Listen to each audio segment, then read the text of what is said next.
Hello good morning दोस्तों, कैसे हैं आप सभी का बहुत बहुत स्वागत है आपके अपने यूट्यूब चैनल गोल पीएचडी आर्ट चैनल। जी हाँ, गोल पीएचडी आर्ट चैनल में आप सभी का बहुत बहुत स्वागत है दोस्तों। आज हम जिस विषय में चर्चा करेंगे, जिस कलाकार के विषय में चर्चा करेंगे, वो कोई आम कलाकार नहीं है। वैसे कोई भी कलाकार आम नहीं होता, लेकिन ये जो कलाकार है ना, इनके बारे में अगर ऐसा कहें कि लोग कहते हैं ना कि जैसे जैसे जो है लोग बूढ़े होते जाते हैं, उनकी आकांक्षाएं बढ़ती जाती है। तो हम ऐसे कह सकते हैं कि कला की तलब बुढ़ापे में। हाँ, वो कौन से कलाकार हैं जिनको कला की तलब जो है बुढ़ापे में लगी थी। चलिए देखते हैं, हम आप सभी लोग जानते ही हैं। उनका नाम है रविंद्र नाथ टैगोर। ठीक है, उनका नाम है रविन्द्रनाथ टैगोर, जिनका जन्म है 1861 से 1941। आप बताओ 1941 में क्या हुआ था, बताइए।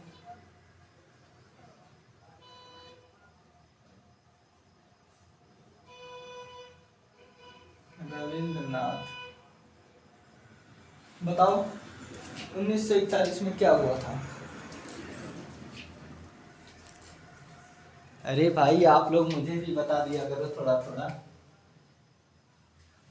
चलिए बताइए 1941 में क्या हुआ था। कुछ नहीं याद आ रहा है? हम तो हैं ही बताने के लिए। चलिए देखते हैं हम पहले।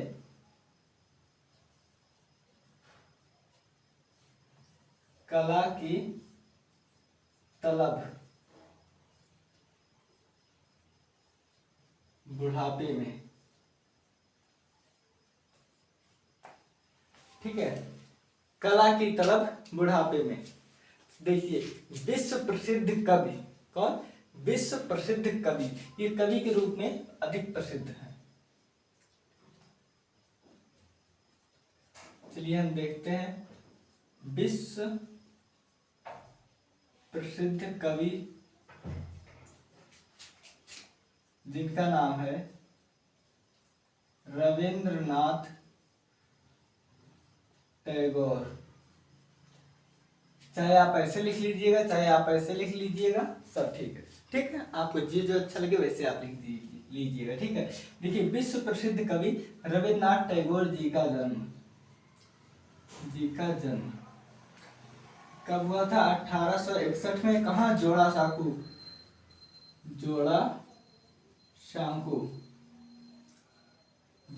कहाँ है?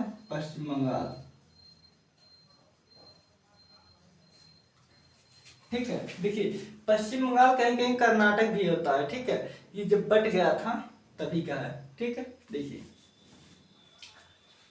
हमारे जो है विश्व प्रसिद्ध कवि रविन्द्रनाथ टैगोर जी का जन्म जो है वो 1861 में जोड़ा साकू में हुआ था।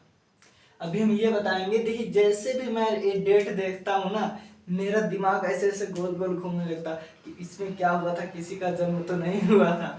आप लोगों को पढ़ाते पढ़ाते जो है, बताते बताते 24 घंटा ही भूत सवार हो जाता है। जैसे कोई डेट देखता हूँ कि कुछ तो हुआ था, क्या हुआ था। चलिए, ये अच्छी आदत है। हाँ बिल्कुल। अब देखिए, इनकी जो कला है, पहले ये जो है कवि थे, हिंदी में साहित्यकार थे। ठीक है, तो देखते हैं।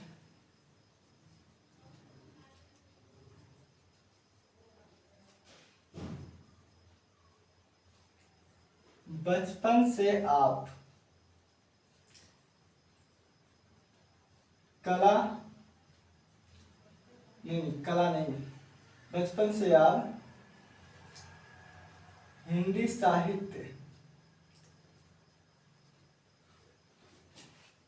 साहित्य के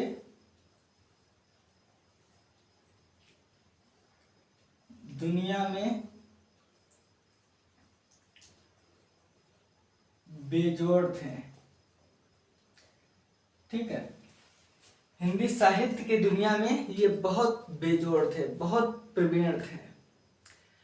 अभी ये नोबेल पुरस्कार क्यों पाए थे, उसके विषय में भी हम आगे जो है चर्चा कर लेंगे। ठीक है, तो देखिए, बचपन से आप हिंदी साहित्य के दुनिया में बेजोड़ थे, यहाँ तक ठीक है। ये बहुत ही ज्यादा बेजोड़ थे। अब देखिए, चलिए यहीं पर बता दे रहा हूं, गीतांजलि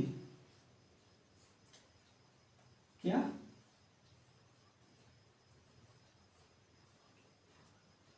गीतांजलि नामक रचना, ठीक है। ये गीतांजलि क्या है बताइए? तो गीतांजलि जो है इनके लेख है। ठीक है, क्या है? तो गीतांजलि जो है वो इनके लेख है। गीतांजलि नामक रचना पर आपको, ठीक है, आपको नोबेल पुरस्कार मिला था। क्या? आपको नोबेल पुरस्कार मिला, आपको नोबेल पुरस्कार मिला।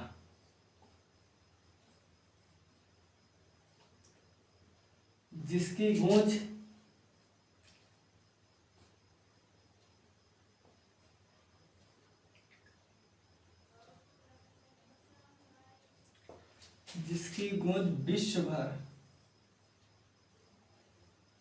विश्व भर में गूंजी। ठीक है, जिसकी गूंज जो है पूरे विश्व भर में सुनाई दिया, पूरे विश्व भर में जो है गूंजी। ठीक है, अब देखिए,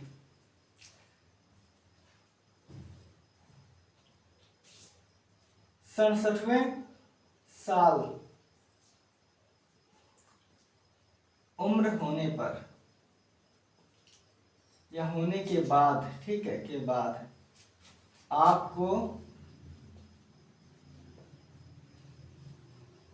कला में रुचि जगी, को कला में रुचि जगी।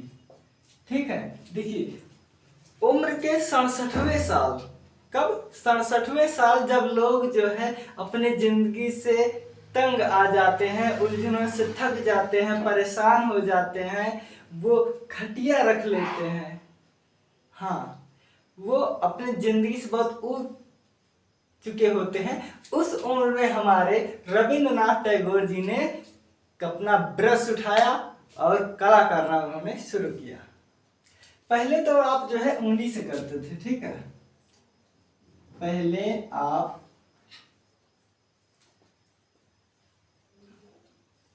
उंगली को स्याही में बोरकर, स्याही में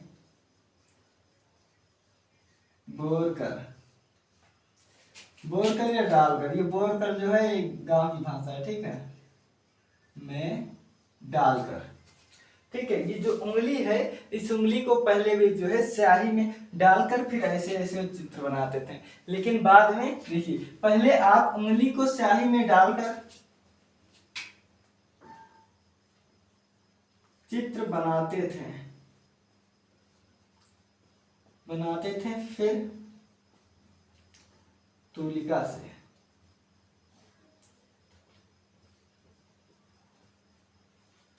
बनाते थे, अब बाद में तूलिका से बनाते थे।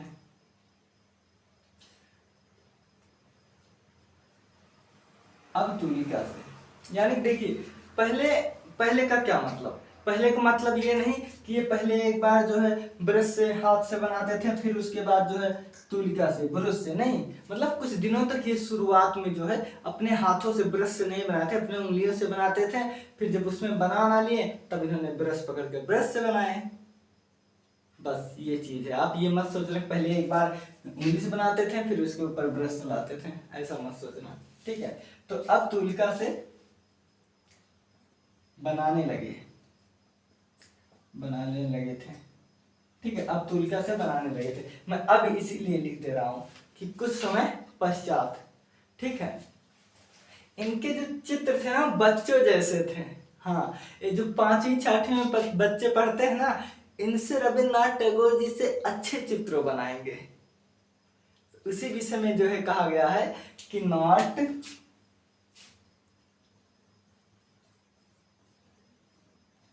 हिंदी में लिख दे रहा हूं, ठीक है। नॉट, ठीक है, नॉट क्या बताइए, नॉट चाइल्डिश, ठीक है, not childish but child like, but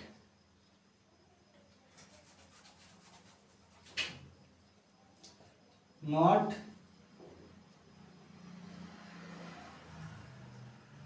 CHILDES, not childs but child like, child like, child की स्पेलिंग ठीक है, आप अपने हिसाब से देख लेना, ठीक है। देखिए, not childs but child like, मतलब बच्चे नहीं, बच्चों की जैसे बनाते थे। नॉट चाइल्ड मतलब बच्चे नहीं, बट लेकिन बच्चों के जैसे बनाते थे, ठीक है। आप बच्चे नहीं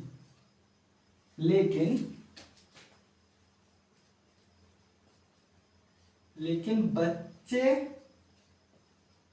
जैसे चित्र बनाते थे। और इन्होंने क्या कहा, ठीक है, स्वयं इन्होंने क्या कहा, इन्होंने कहा, ठीक है, इन्होंने कहा मेरे जीवन, क्या, मेरे जीवन का प्रभात मतलब सवेरा जो है गीतों भरा था। मेरे जीवन का सवेरा था या प्रभात था वो गीतों भरा था, और शाम रंग भरी हो जाए। मेरा जीवन का सवेरा, ठीक है, मेरे जीवन का सवेरा क्या था, गीतों भरा था, शाम रात भरी हो जाए, शाम रात भरी हो जाए, बिल्कुल। इन्होंने कहा था कि मेरा जो है, देखिए, इन्होंने कहा था कि मेरे जीवन का सवेरा गीतों भरा था, शाम रंग भरी हो जाए। शाम जो है वो रंग भरी हो जाए। इन्होंने कहा था मेरे जीवन का सवेरा जो है वो गीतों भरा था, संगीत से परिपूर्ण था, लेकिन जो मेरा शाम है वो रंग भरी हो जाए। यानी कि ये बचपन में, युवा अवस्था में गीत के साथ खेलते थे, शब्दों के साथ खेलते थे, लेकिन बुढ़ापे में जीवन का जब शाम होने लगता है, जब जीवन जो है, जीवन का जब एक पड़ाव आ जाता है, एक मृत्यु का पड़ाव आ जाने का मतलब शाम हो जाता है ना, तो यानी कि मेरा जो शाम है वो रंग भरी हो जाए। कितने अच्छे शब्दों में इन्होंने कहा है, ठीक है। अब देखिए 1930 में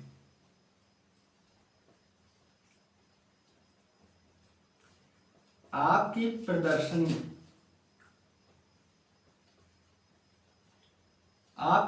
प्रदर्शनी कहाँ लगी, पेरिस में, पेरिस में लगी। द मोस्ट इम्पॉर्टेंट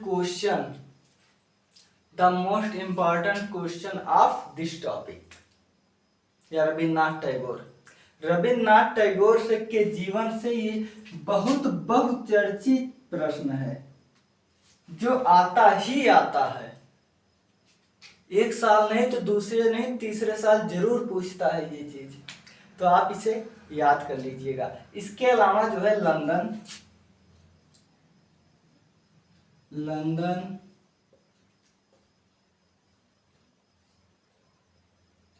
ठीक है, इसके अलावा जो है इनका लंदन में लगा था, लंदन के बाद जो है बर्लिन में लगा। कहाँ, बर्लिन, ठीक है, लंदन में लगा, बर्लिन में लगा, और आप तो जानते ही जहां जहां लगा जो है न्यूयॉर्क, मॉस्को, न्यूयॉर्क व मॉस्को आदि स्थानों पर लगा, आदि स्थानों पर लगा। देखिए 1930 में आपकी प्रदर्शनी पेरिस में लगी, इसके अलावा लंदन, बर्लिन, न्यूयॉर्क, मॉस्को आदि स्थानों पर लगा। अब देखिए 1900 कितने में बताइए?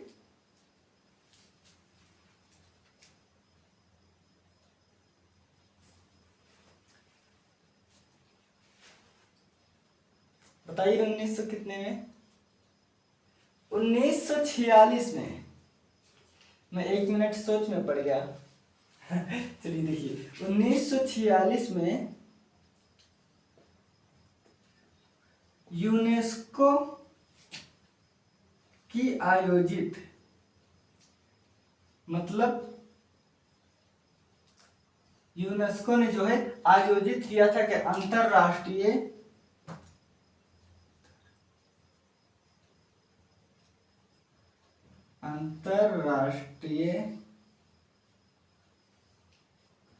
कला, ठीक है, अंतरराष्ट्रीय कला प्रदर्शनी में आपकी 4 चित्र शामिल हुए। भाई यूनेस्को मतलब वही जो होता नहीं, लोग कहते हैं कि विश्व रिकॉर्ड, जैसे कोई मंदिर होता है वो यूनेस्को के लिस्ट में जो है शामिल होता है, तो वही चीज है। देखिए यहाँ पर यूनेस्को ने जो है अंतरराष्ट्रीय कला प्रदर्शनी जो है उसने लगवाया था, तो उसमें आपकी 4 चित्र शामिल हुए थे। कितने? 4 चित्र, 4 पेंटिंग्स इनकी जो है शामिल हुई थी। अब इसके बाद है आपकी एक कृत है प्राचीन कानाफूसी। अरे भाई यही जो लोग काम नहीं करते, उनके घर में ऐसा चल रहा है, उनके घर में ऐसा चल रहा है, यही सब है, ठीक है। तो प्राचीन कानाफूसी जो है चित्र जो है, ये चित्र स्मृति व्याकुल है, ठीक है, चित्र स्मृति व्याकुल है। इन्होंने जो सोच करना था, ये चित्र जो है बहुत ही अद्भुत चित्र है। इनकी कानाफूसी चित्र ये भी पूछ ही लेता है आखिरकार, हाँ ये कभी भी पूछ सकता है, ठीक है। जिसमें जो है, इसमें क्या है कि इसमें जो प्रकृति के संदर्भ में, देखिए इसमें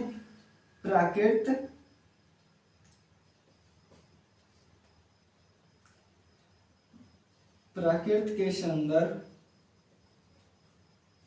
ठीक है, ये जो है प्रकृति के संदर्भ की जीवंत झांकी है, संदर्भ की जीवंत झांकी है।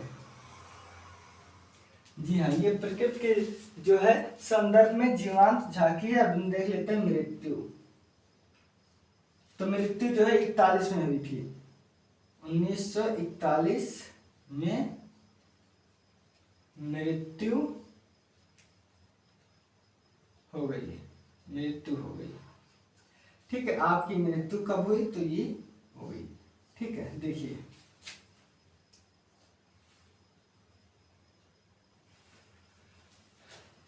अब मैं आप क्या बता रहा हूं, मैं बोल रहा था मैं एक चीज बताऊंगा, पहले चित्र के लिखा लूं, बता दूं, फिर देखते हैं, ठीक है। देखिए थके हुए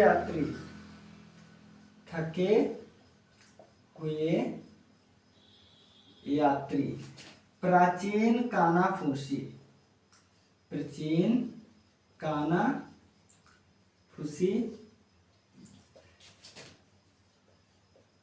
क्रुंदत करता ऊंट, क्या क्रुंदत करता ऊंट, सफेद धागा। आप लोग याद कर लीजिए, जब याद कर लेंगे ना बहुत अच्छा लगेगा। अब मैं लगातार लिखा रहा हूं, आपको नहीं देख रहा हूं, तो ऐसा मत करना, मुझे इग्नोर कर रहे हैं। देखिए ये जो है सफेद धागा, नर्तक, अंगूर, सफेद धागा, ठीक है, नर्तक, सफेद धागा हो गया, नर्तक हो गया, प्याली, प्याली। अब इधर देखिए, यहाँ अंगूर देखकर ललचाता हुआ हिरन, या अंगूर की ओर आकर्षित हिरन, अंगूर की ओर आकर्षित हिरन।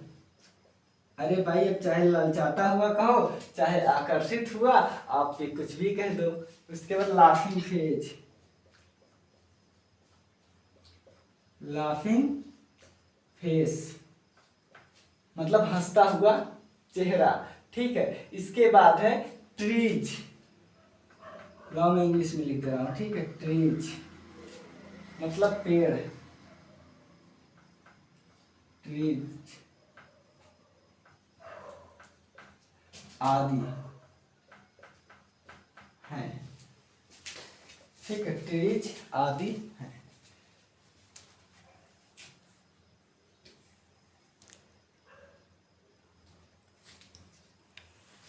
ये वीडियो में ये नीचे वाला नहीं आ रहा है, मैं नीचे वाला मिटा दे रहा हूँ, ठीक है। बस देखो हिरन तक आ रहा है कि हिरन भी मिटाना पड़ेगा। चलिए हिरन भी मिटा के मैं यहाँ पर लिख दे रहा हूँ, ठीक है। अब इसके बाद जो है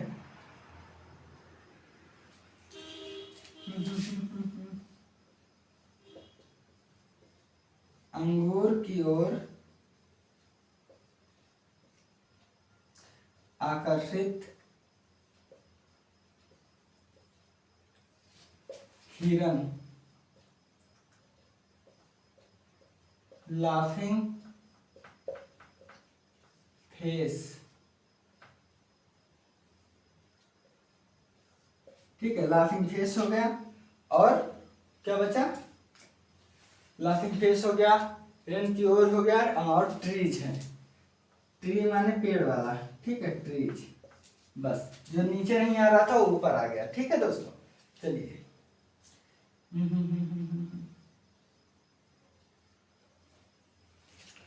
अब हम एक बार समझ लेते हैं पहले, फिर उसके बाद जितने भी डेट हैं हम आपको, अगर उस डेट पर किसी को कोई घटना हुआ होगा कला की जगत में तो हम उसको आपको बता देंगे, ठीक है। अब देखते हैं, रविन्द्रनाथ टैगोर जी का जन्म जो है जोड़ासांकू पश्चिम बंगाल, कहीं कहीं ये पश्चिम बंगाल की जगह पर कोलकाता आता है, तो आप दोनों जान रही है, आप कोलकाता भी जान रही है। 1861 में इनका जन्म हुआ था, ठीक है। देखिए ये मैं लिख दिया हूँ कि कला की तलब बुढ़ापे में, तो आप समझ जाना जब बुढ़ापे की बात हुई कला जगत में तो आप समझ जाना कि हम बात कर रहे हैं रविन्द्रनाथ टैगोर जी की हम बात कर रहे हैं, ठीक है।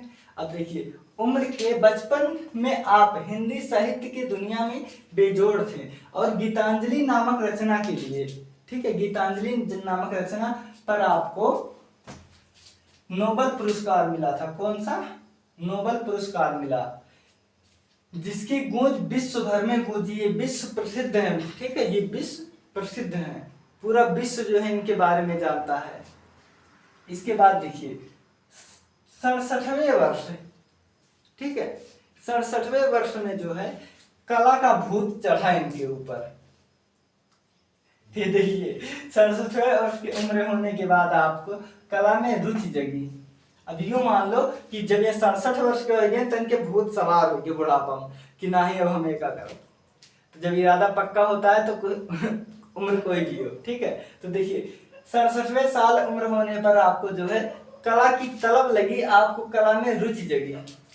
पहले आप उंगली को स्याही में डालकर चित्र बनाते थे, अब तूलिका से बनाते हैं, मतलब पहले उंगली से बनाते थे, उसके बाद आप फिर ब्रश से बनाने लगे, ठीक है। जैसे 1-2-3 महीना बाद जैसे इनको लगा होगा फिर उसके बाद उन्होंने बनाने लगे, ठीक है। Not childs but child like, वो बच्चे नहीं थे, ठीक है। देखिए आप बच्चे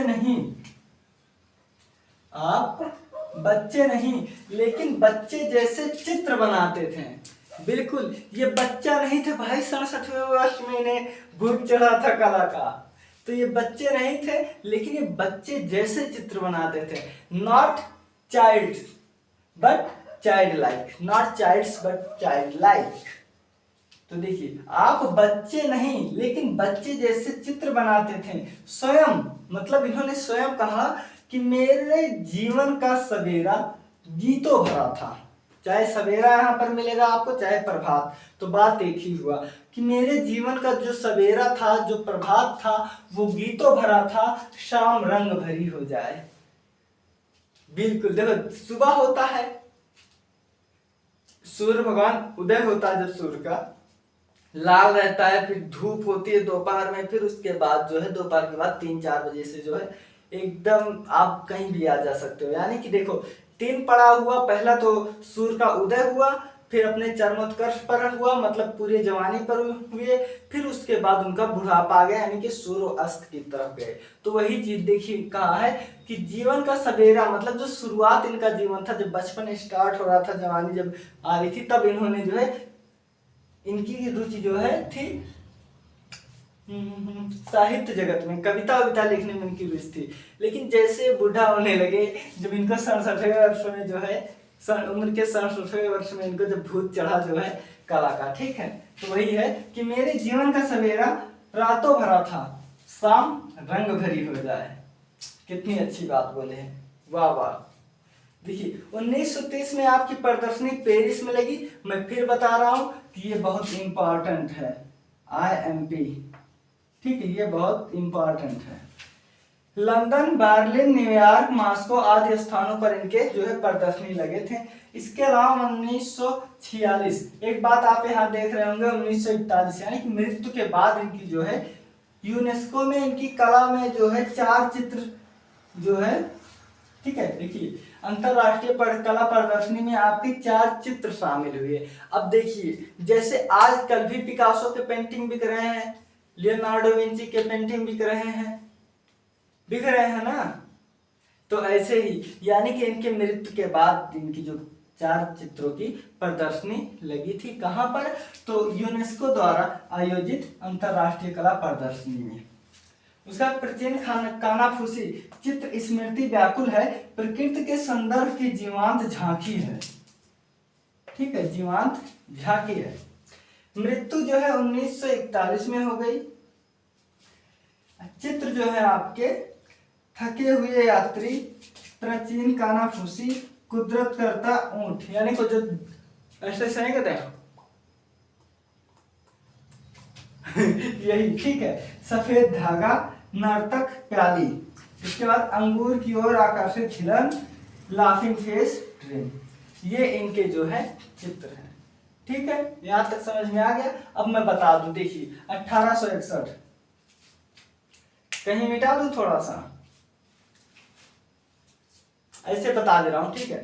देखिए 1861 में क्या हुआ था, 1861 में रविन्द्रनाथ टैगोर का जन्म हुआ था, इनके साथ ही साथ A.V. हैवेल जी का भी जन्म हुआ था। उसके बाद 1941 में इनकी मृत्यु हुई थी, और 1941 में जो है अमृता शेरगिल की भी मृत्यु हुई थी।